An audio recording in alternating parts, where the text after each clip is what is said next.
Hi, this is Leonard Scriven with PushPointe Indoor Cycle and Fitness and Da Vinci Life Coaching. What I want to do today in today's episode of The Fit Life with Leonard was share with you my story. Some of you may know it, most of you don't know it, but I thought it was important to share my story with you because I wanted to share it for inspiration, for motivation, and to let you know that you are not alone. I grew up a kid. I was a chubby athlete, a little overweight, but I was a pretty good athlete. Loved playing, loved running outside, loved being with my friends, and was a basketball player. In high school, I had my growth spurt. I started working out and became an athlete and looked like an athlete and was able to be good enough in basketball to play in college. Went and played in college basketball. And in my junior year, I tore my Achilles tendon. So essentially I went from running 2 to 4 hours a day to not doing anything. And that was the initial start of my weight gain. I went from about 180 to about 200 pounds. I still felt good, still, in my opinion, still looking good. So it really wasn't that big a deal. I was young, enthusiastic about life, and still feeling good. After graduation from college and the typical things started happening where it's the eating and the drinking and my activity levels really started dropping off. So the creep started, the weight creep. So a few years after college, I gained about 20 pounds. Again, I was around 215, 220, and still felt good about myself. Obviously, I wasn't the 185 that I was at when I graduated from high school, but still felt good and was feeling good about things. Eating habits, really wasn't paying any attention to them. Eating what I wanted, would exercise and play basketball, and wasn't in a fitness lifestyle. Was taking advantage of my youth, really. But the real challenge started in about 1996. So essentially from 1992 until 1999, over a 7-year period, I gained 70 pounds. Yes, 70, 7-0, I gained 70 pounds. So going into the year 2000, 2001, I looked in the mirror and I was a 270, 275 pound man and couldn't believe it. I hadn't taken my shirt off in years because of the shame that I felt of being overweight. It was difficult for me to play with my kids. It was difficult for me to start an exercise program. My joints were hurting. I was depressed. I was dealing with some depression, which actually spurred some of the eating that was happening, and really just felt bad about myself. And I mentioned briefly about not wearing or not taking off my shirt. So essentially for a 10-year period, I never took my shirt off in public. And really that was because of the shame that I felt from the weight gain, from having essentially male breasts, from the stomach, from the whole nine. It was 275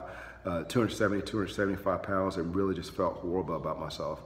So I was caught into this cycle that so many of us get caught into, where we're eating because we feel bad and we're depressed, but then we are depressed and we're feeling bad because we're eating. And it's just this continuous loop that we get in that just leads this downhill spiral. My health was starting to suffer. I was starting to have symptoms of hypertension, of being pre-diabetic. My dad was diagnosed with diabetes in his 40s, and I have to tell you that he's a tremendous example because through him changing his diet, he now is over 80 years old and he's been able to control his diabetes through making drastic and immediate lifestyle changes when he was diagnosed, along with the support of my mom. So I had that was looming. It was diabetes, hypertension, the whole nine that goes with being overweight and really not taking care of myself. The depression, I would spend all day in bed on the weekends, suffering from headaches. And if I was standing and having a conversation with someone, oftentimes my joints would just start aching for no reason. Lower back would start hurting for seemingly no reason, for no really apparent reason. And I was just really in a very, very bad place. And I had a physical one year. Actually, I went to give blood, and my blood was rejected. So I got this letter from the blood donors organization saying that my blood was rejected and I need to go get tested immediately. And I had no idea why. Obviously, that's a scary thing to get, saying that your blood is unacceptable.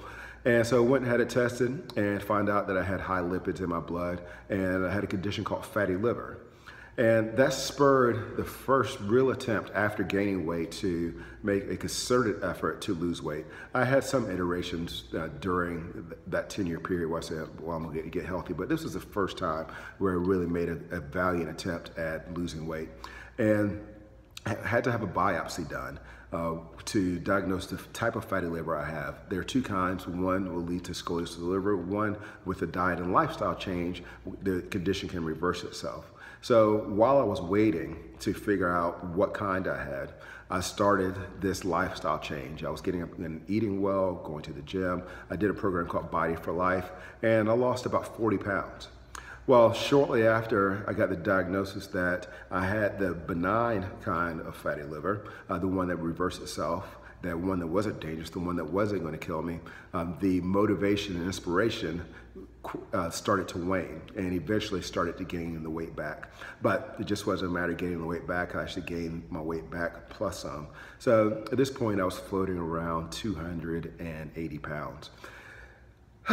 And in the midst of trying to figure out life, kids, tough marriage, and it was really in a bad place. Went through big job transition, and really got to the point where I had to do something. Doctor wanted to put me on blood pressure medication. He said that I would be diabetic if I didn't continue anything, and at this point I was 38 years old, and there wasn't any reason for me to be in the condition I was in other than what I was doing to my body. I was damaging myself. I was hurting myself. I would eat before dinner, a complete meal before dinner. Let me expound on that a little bit.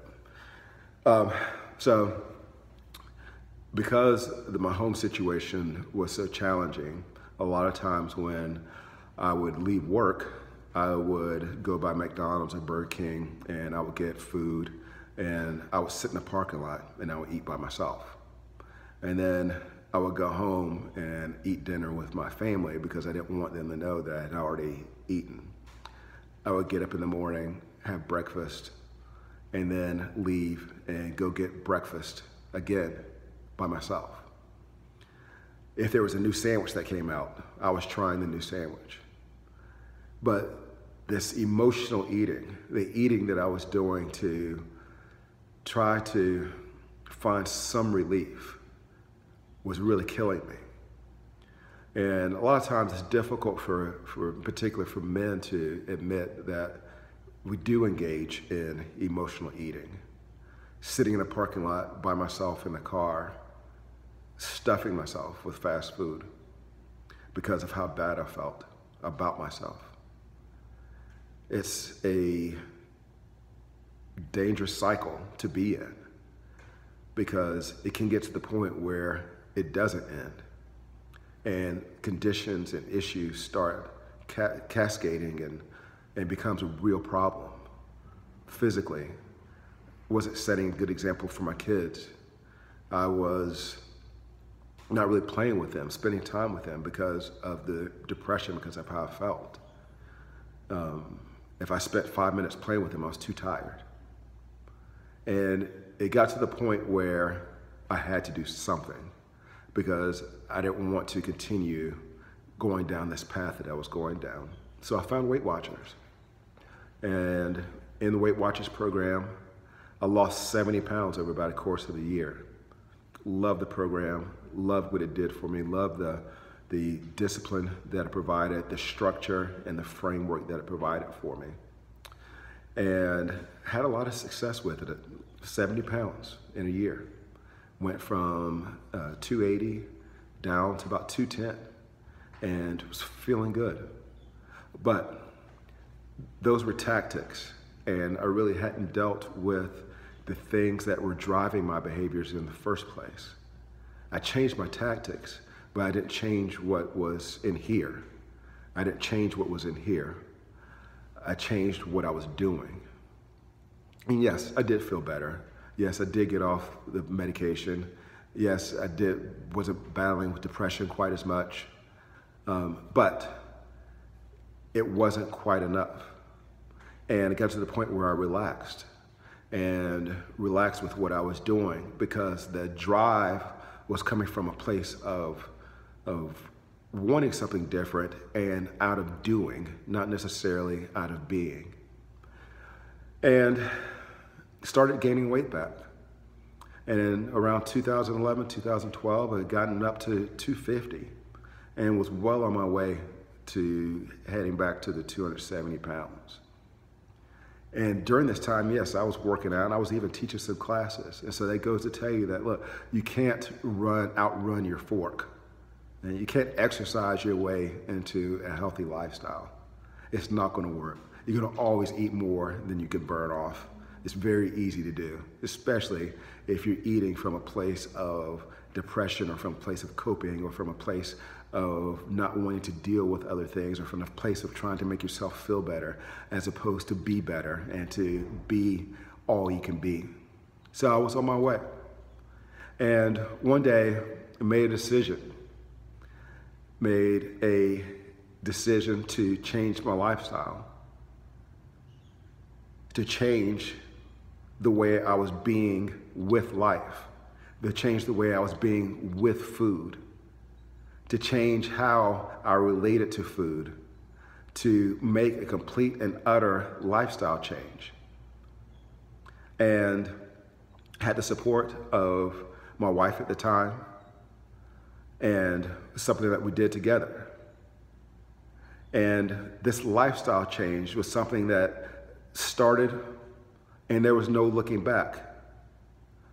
It wasn't going to be influenced by anybody else. It wasn't going to be influenced by people telling me, like, oh, you don't need to do that. Why aren't you eating bread? Why aren't you eating rice? Why aren't you eating potatoes? Aren't you missing out on all these things?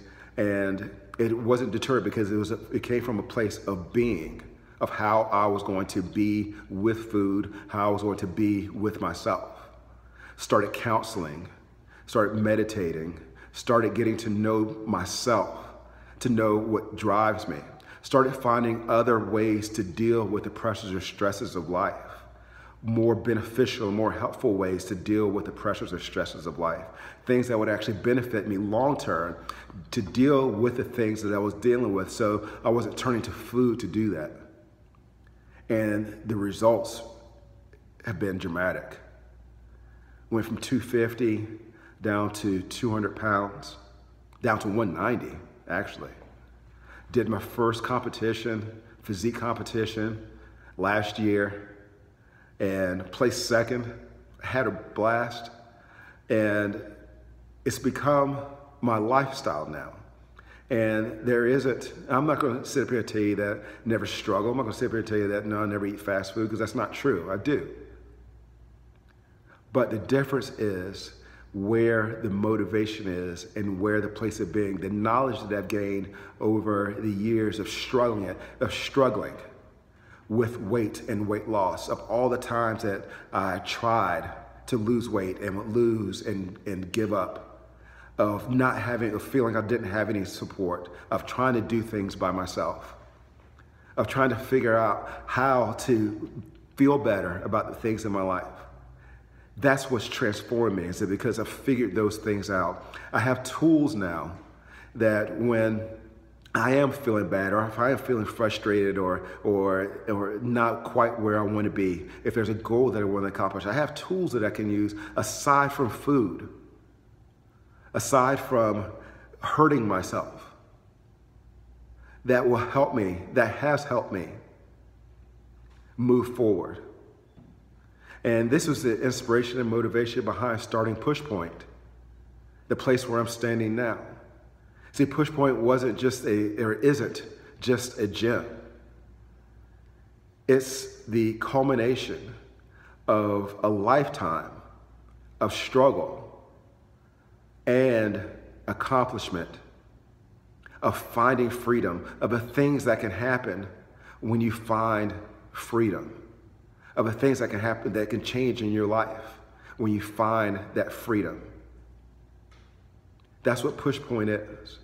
And I'm excited to announce a new program to you called Strong Mind, Fit Body that's starting in 2018.